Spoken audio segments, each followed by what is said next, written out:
Good evening everybody, maybe I should say good morning or good afternoon because I really do not know what time you are really seeing this video, but since I am shooting it at the evening hours, so good evening from my side. So we ended yesterday's discussions with a small homework which says try to find an example of a function from R to R which has a local minimum and no global minimum. In fact, I will just give you an example of a function. So let me try to write down a function.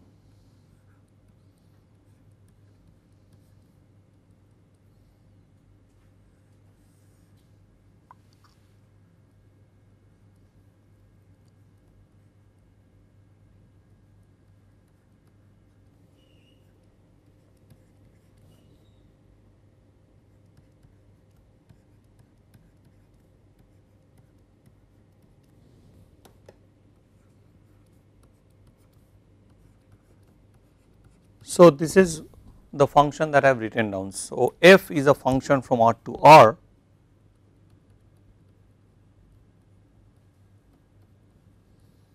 and that is given as fx is x when x is less than half, fx is 1 minus x when x is between half and 1 and it is greater than is equal to x minus 1 when it is greater than equal to 1. So if I draw the graph of this function,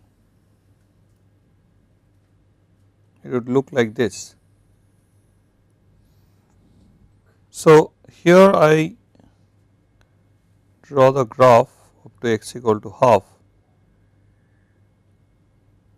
So x equal to half, y is also equal to half because of both of these. So this is x equal to half and then I come down to x equal to 1 and then I go up at an angle of 45 degrees. So this is my graph. Now you observe that it would be nice to write as x equal to 1. So x equal to 1, x equal to half, both have interesting characters. X equal to 1 is a local minimizer.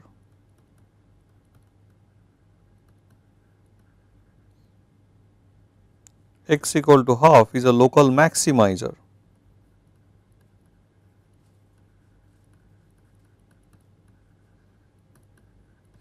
But if you look at this problem, this continues to go up and this continues to go down. So the problem is unbounded both below and above. So the problem in general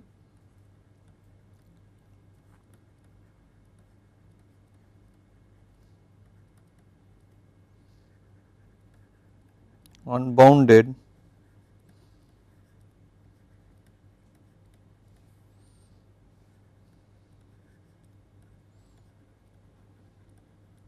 below and above. So this problem is unbounded below and above. So this is the example that, of course you can say, oh, this is not differentiable at this point and this point, it is quite right, but try to figure out such an example where the function is differentiable. So I start talk today with this homework for you. Try to get a similar example with a differentiable function.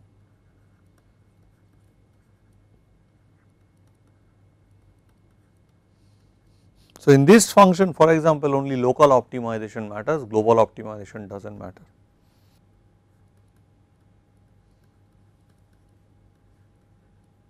Which is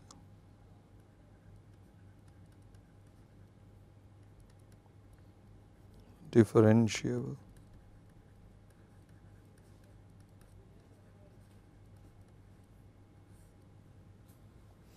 Okay. Now we move on to a bit more sophistication. So our aim would now be to consider functions from Rn to R and discuss meaning of the three things: local minimum,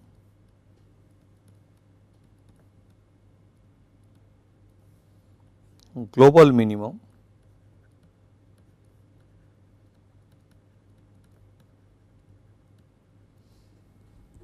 and strict local minimum.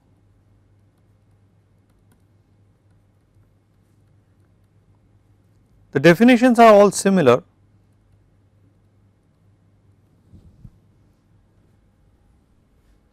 The definitions are all similar, but there is a crux here, is that what we have to now do is to define what is the meaning of a neighborhood. So, if you say, let us, our prototype model for anything of higher dimension is the 2-dimensional plane. In the plane R2, take any point. So, neighborhood is nothing but you draw a circular disc of radius r around it, but do not consider any point on the circle. So, I have kept it as a dotted line, only consider points inside. This is my x, and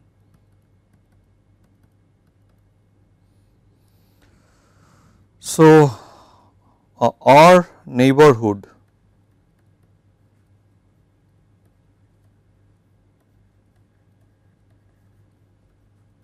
of x is nothing but the open ball around x, which is given as the set of all x such that norm of set of all z, in this case x is fixed, set of all z in Rn in our case. So, let me be more specific that I am in Rn. So, whatever I am writing it for, writing for R2 can be easily changed to Rn by replacing 2 with n.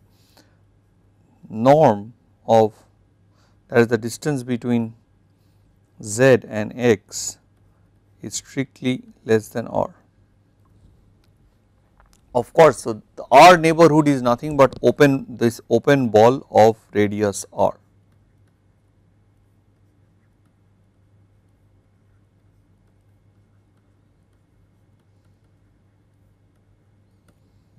Of course, you can similarly draw one's attention to the closed ball of radius r.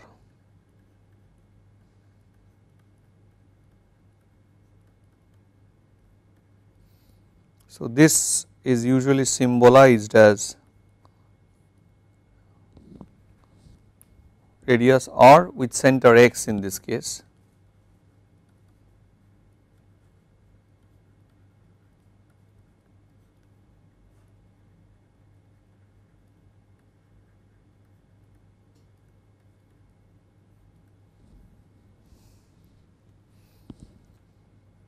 This is nothing but all z in Rn such that norm of z minus x is less than or equal to r. You did not have the equality there. Now, once I know about these things, I would go to the notion definitions, but just this symbol B1x or B10 when x is 0 is usually denoted as this unit ball in Rn. So, there is an open disc or open ball of radius 1 and centered at 0. So, it is usually denoted as this, and it is called the unit ball in Rn. And now, we will go to our definition. So, first we will define a local minimum. So, we are doing it for the unconstrained case.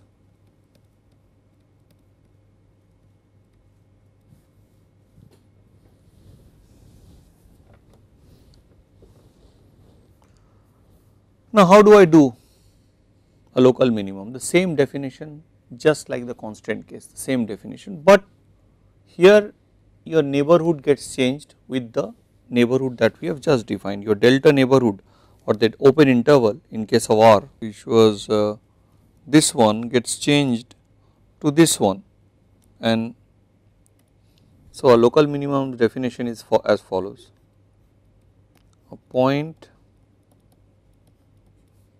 x bar element of Rn is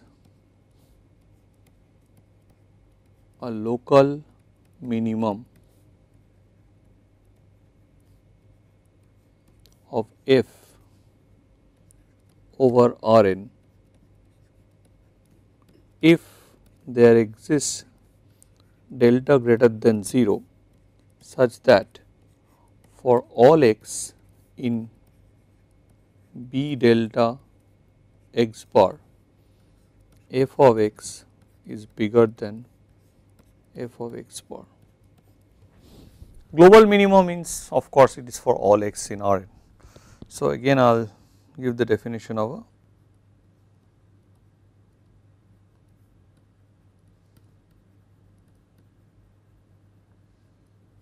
so what do you mean by global minimum?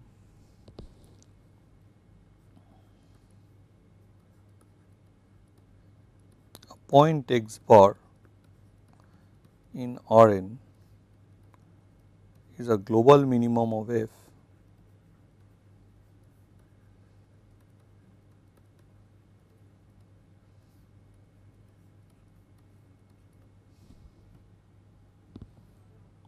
if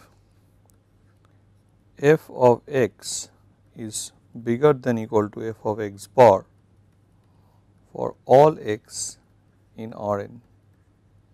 So consider this function f of xy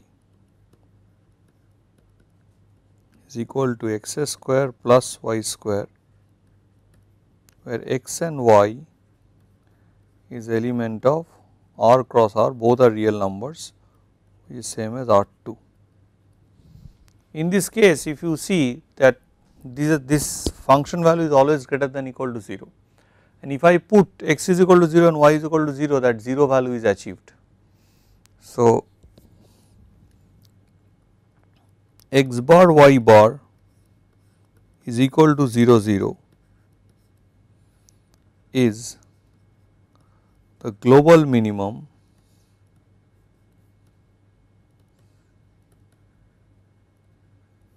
of f over R2. So now we will talk about the strict local minimum.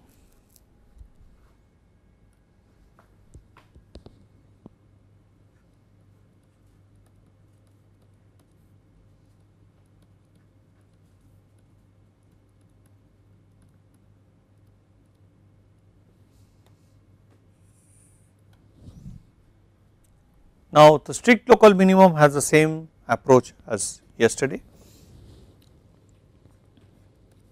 A point x bar element of Rn is said to be a strict local minimum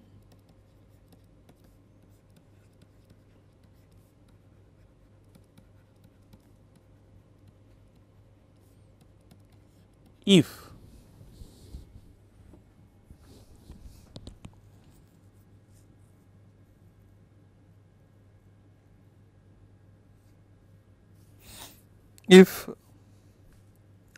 there exists a delta greater than 0 such that for all x element of B delta of x bar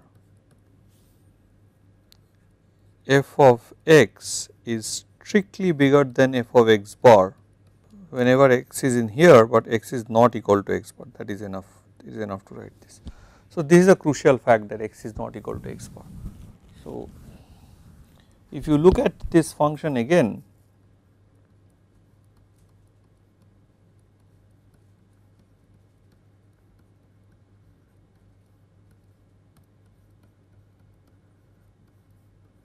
this one, the one we just took, then xy is equal to x bar y bar is equal to 0 0 is actually a strict global minimizer.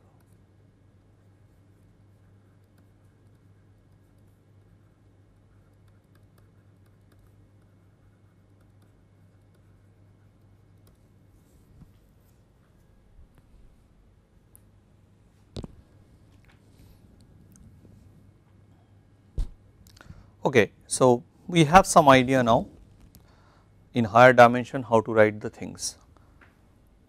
So as we said that this is largely storytelling. So because this is storytelling, I really have to lighten up the atmosphere. One important book that one might read which will make him a convert into an optimizer, he would be attracted toward this field, is the following book. The name of the book is Optimization Insights and Application by Jan Brinquist and Vladimir Tikhomirov, published by the Princeton University Press in the Princeton series in applied mathematics, but I do not know whether there is an Indian edition of this book. So it is a good idea, however, to write this down in detail. Of course, I told you about another book of Vladimir Tikhomirov. I am a great fan of his. Vladimir Tikhomirov is an extremely deep person and a great mathematician. So what I would like to look into is to write down the name of this book. So optimization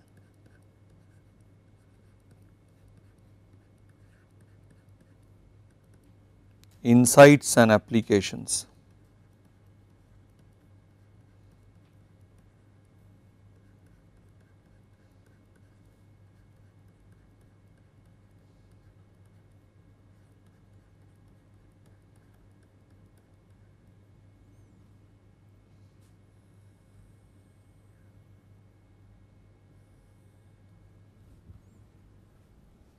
Okay. This book by Jan Brinquist is from Netherlands and Vladimir Tikhomirov.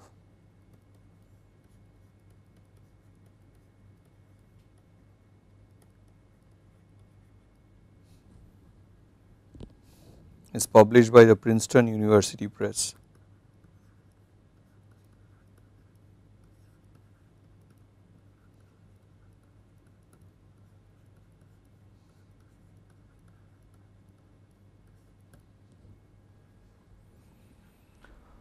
Okay, once this is done, maybe let us look at take a little insight into this book.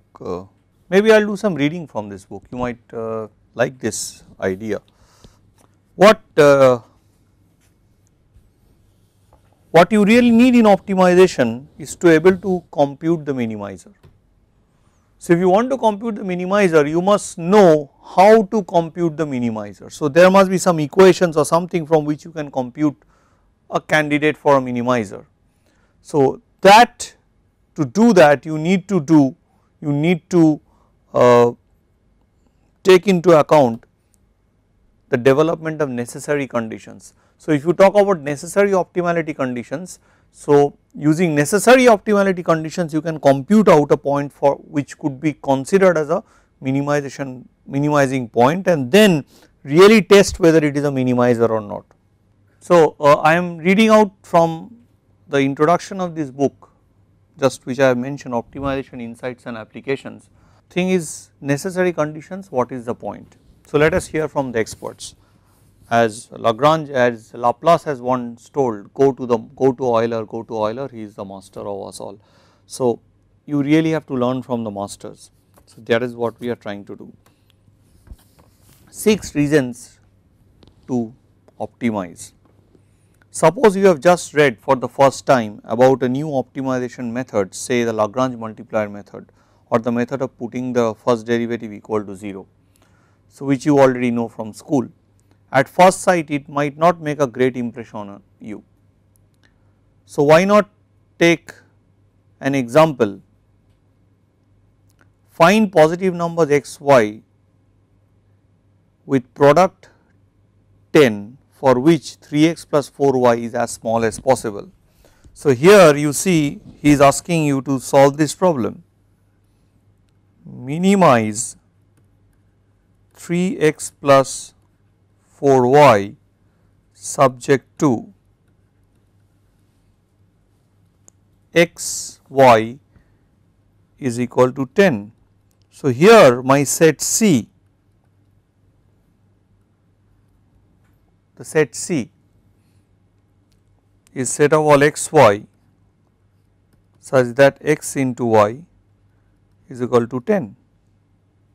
So, it is consisting of all the points 10, 1, 5, 2, 2, 5, and the product is 10 and many other points 1 by 10 into 1 by 10 100, 100 1 by 10. So, there are many such points. You try your luck with multiplier rule, and after a minor struggle and maybe after unsuccessful attempts you succeed in finding solution.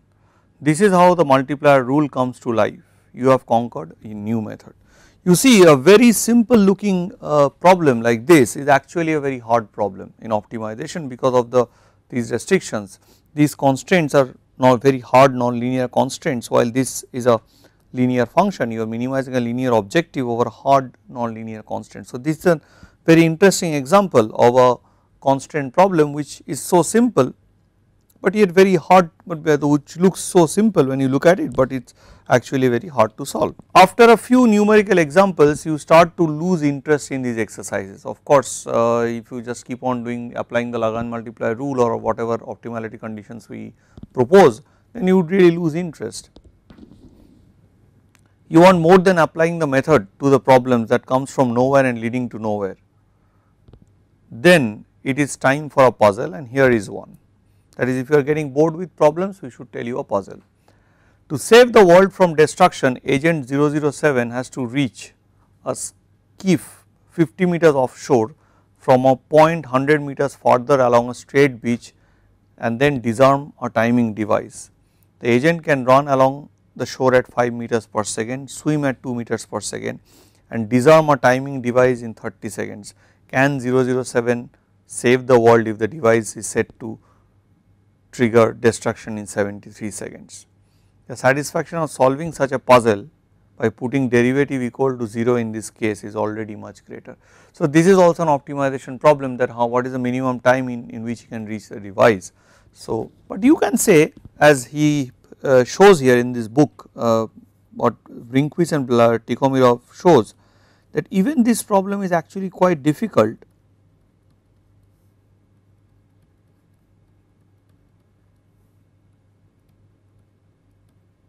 What I can do is, why do not I write y from here as 10 by x, and then I write it down as minimize 3x plus 4 into 10 by x. So, it is just a problem in x, a problem in single variable, and we take derivative equal to 0 and whatever and try to solve it.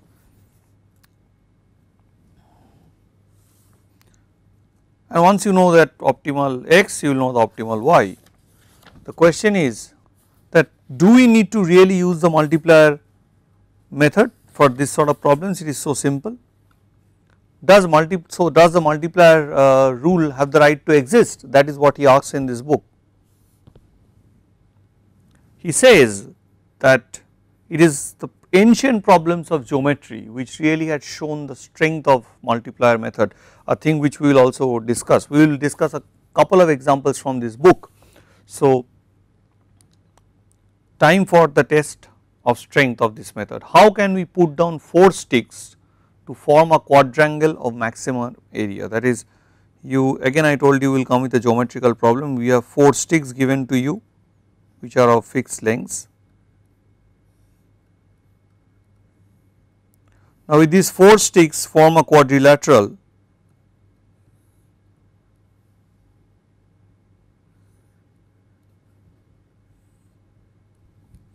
and this quadrilateral should enclose the maximum area, and the sticks need not have the same size. So, then the answer is square if the sticks have the same size. The sticks can have different sizes. So, what is, now in which way I should arrange the 4 sticks so that they will have maximal area enclosing, they would enclose the maximum area. As Vladimir Tikhomirov and Brinquist writes, that this is not just a run of the mill problem.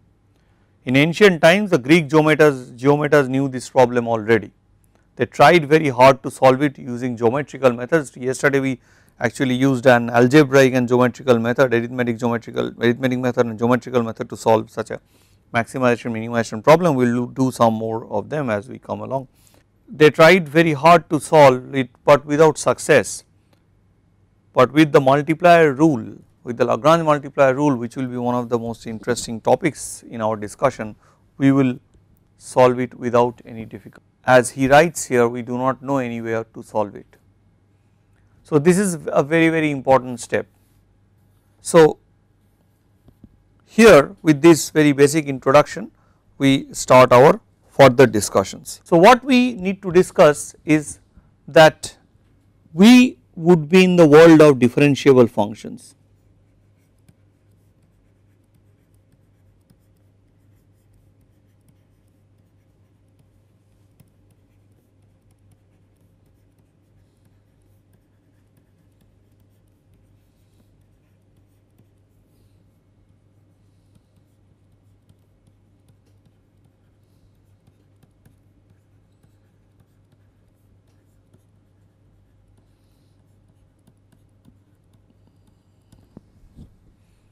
So you can first ask me what are differentiable functions. I assume all of you know it, but once you are on a higher dimension from functions from Rn to R, differentiability might not be such a straightforward concept as you see in functions from R to R.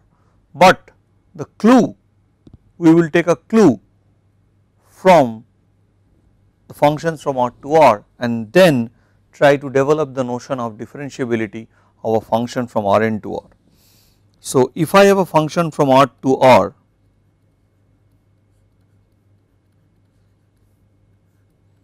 so what is the meaning of the derivative?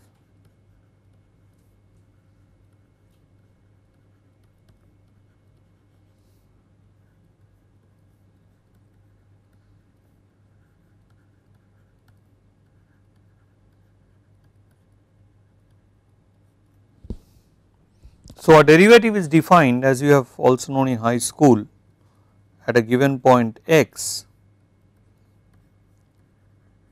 take the limit as h tends to 0, means h is moving from left and right both ways.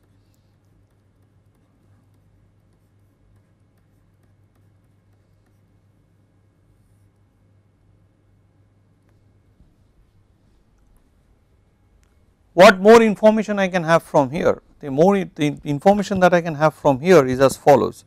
See, f dash x does not really depend on h, this is free of h. So I can write the whole thing as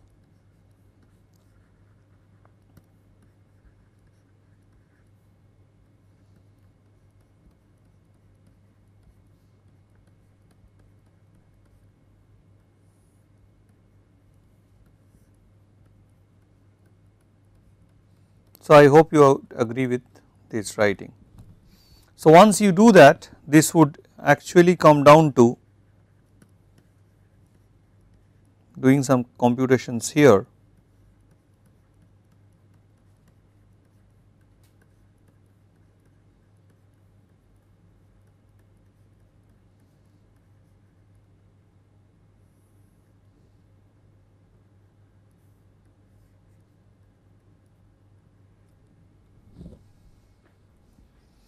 That is pretty interesting.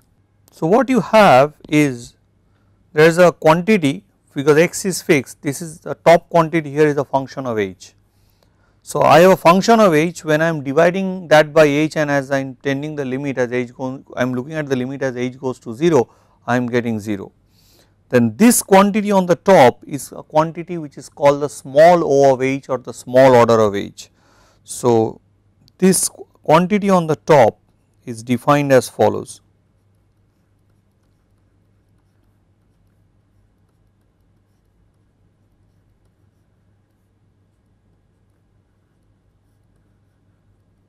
Small o of h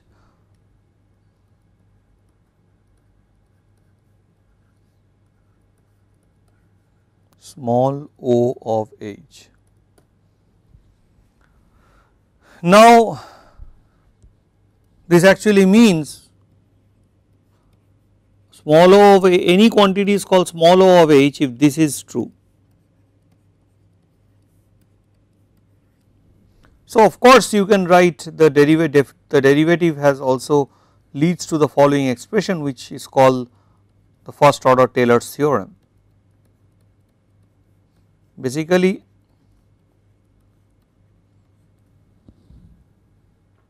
if I take out this, then this is nothing but a linear approximation of the function value near x, but actually there is an error. If the function is linear, there will be no error, otherwise the function is actually linear, there is an error. So, now how to define it for higher dimensions, that is the whole question. To do that definition, we can generalize the whole idea. Here you see I have multiplied the derivative into h, the increment, and then there is this error, but there when I go to higher dimensions, I am moving in the space Rn, my vector h, the increment is a vector, it is no longer a scalar, and then multiplication has got to be changed with inner product. So, this definition was originally given by Fréchet, and one of the most useful definition of derivative of the French mathematician Fréchet, which is called the Fréchet derivative.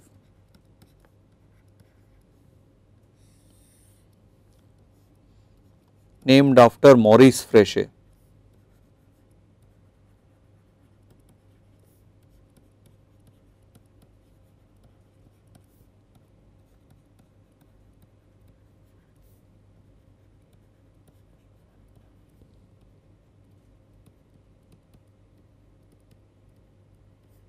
French mathematician. So, what he says that if you have a function from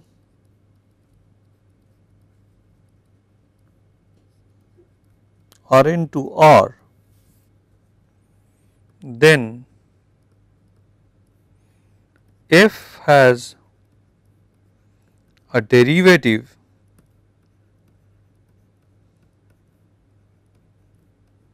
at x if there exists, this is a sign of there exists. So, if you those who are getting confused, this is a shorthand for the word there exists, shorthand.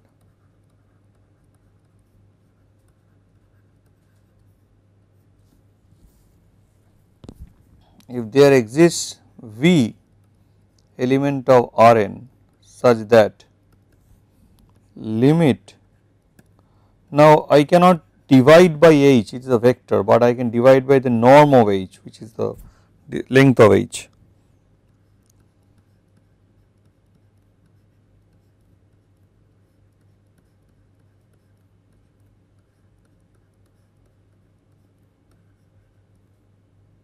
Sorry, here I cannot write the same thing, because now my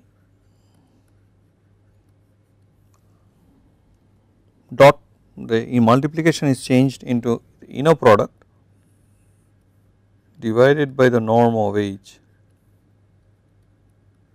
that should be equal to 0. In fact, those who are uncomfortable with the idea of inner product, just to recall, because this is a slightly advanced level course, inner product of two vectors in Rn is, so they will have n components, is nothing but this one.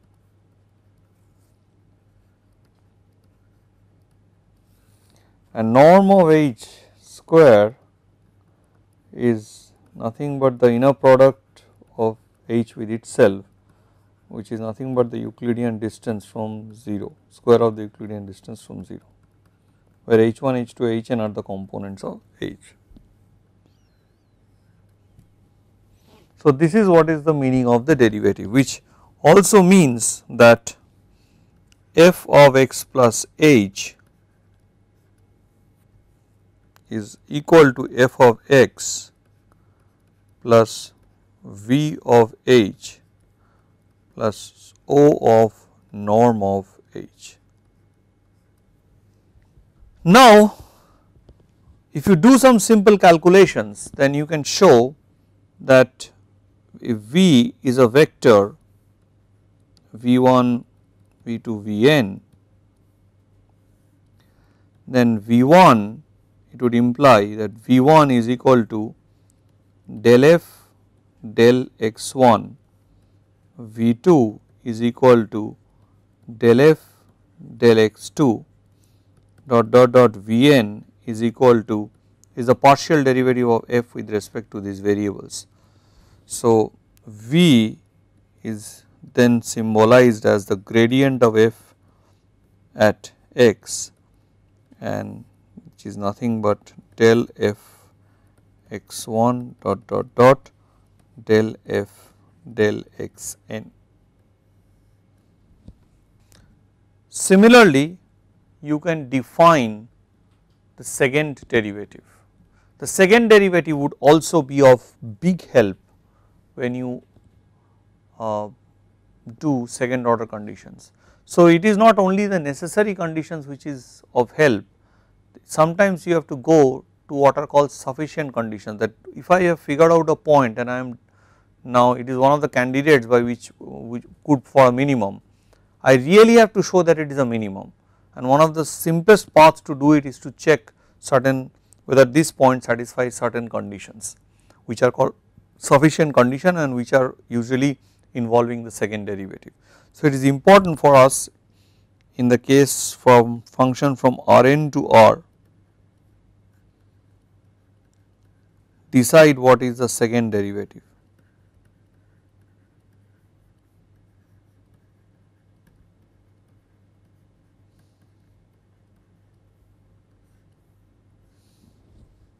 So, second derivative means f is already having the first. So, I am given fact is f is Fresher differentiable.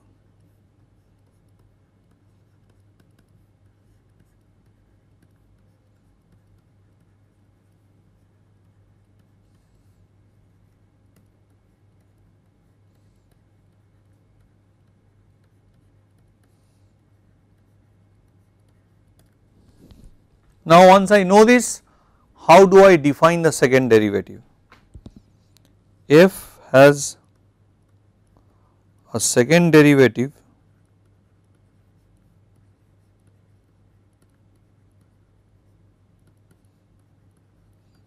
at x if there exists a n cross n matrix Ax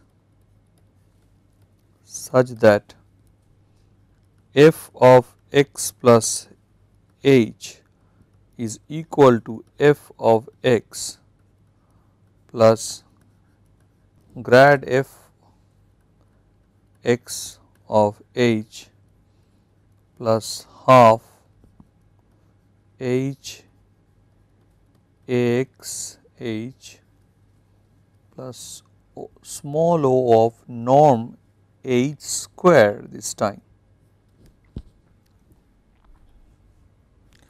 Now, after certain calculations, if you assume that all these derivatives are continuous, that is, so if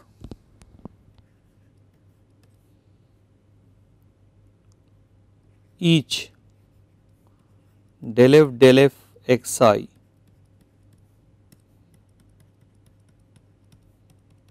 is continuous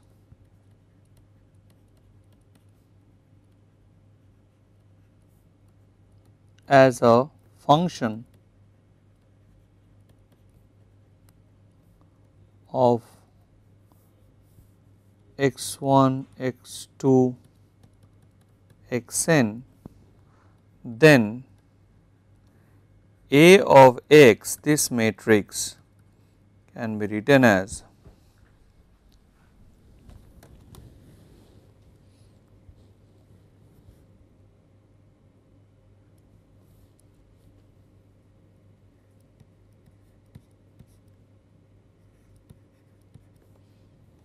so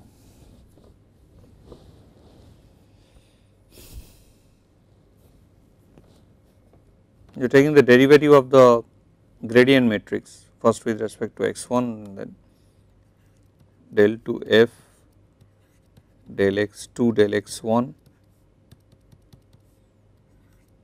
del to f del xn del x1.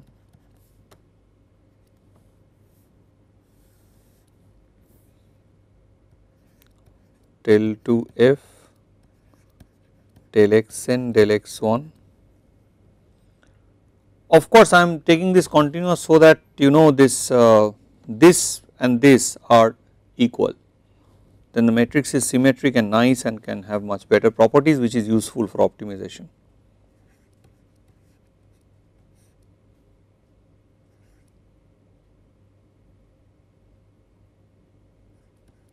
Del xn del x, sorry del x, sorry I am making a mistake here, I will just write it clearly. Now I have last line, I have del fxn, and del fxn is now I am going to take its gradient of del fxn. Del fxn is a function of x1 to x1 to xn, and I am taking its gradient. So del 2, this symbolizes del 2 f del x1 del xn del 2 f del x2 del xn. So this and this are equal if they are, if all these are, all the first del fx, these are continuous as a function of x next to xn, and all mixed partial derivatives are also continuous, and all second order mixed partial derivatives are continuous.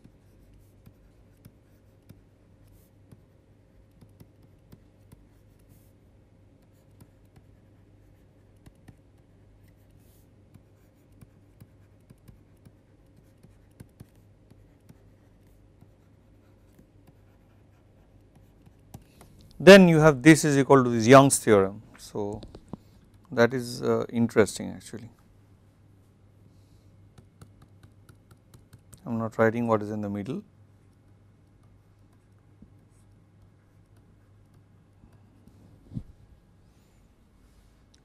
The trace is the Laplacian.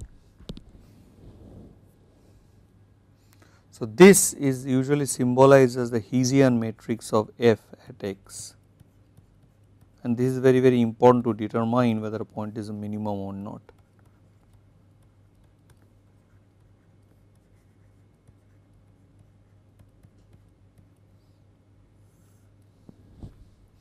So with all these assumptions, the Hessian matrix is symmetric.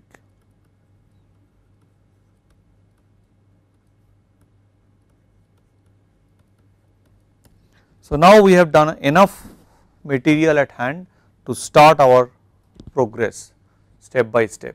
So now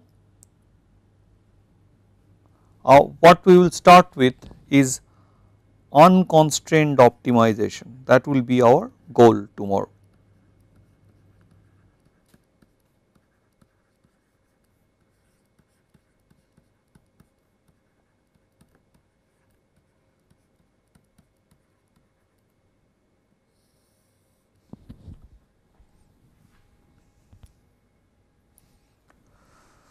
Thank you very much. We will start with this topic. You must say, oh, what about this C, what about these constants? We will not come to constant optimization immediately. We will talk more in detail about constants when we start constant optimization. The goal is to talk about the basic theory of unconstant optimization. How do you find, locate a minimizer, how do you compute it, how do you know it is a minimizer, use of this, and then can you develop algorithms to really find out an unconstant minimizer. This is the goal. So we will keep in mind these little things before we make further progress. Thank you very much.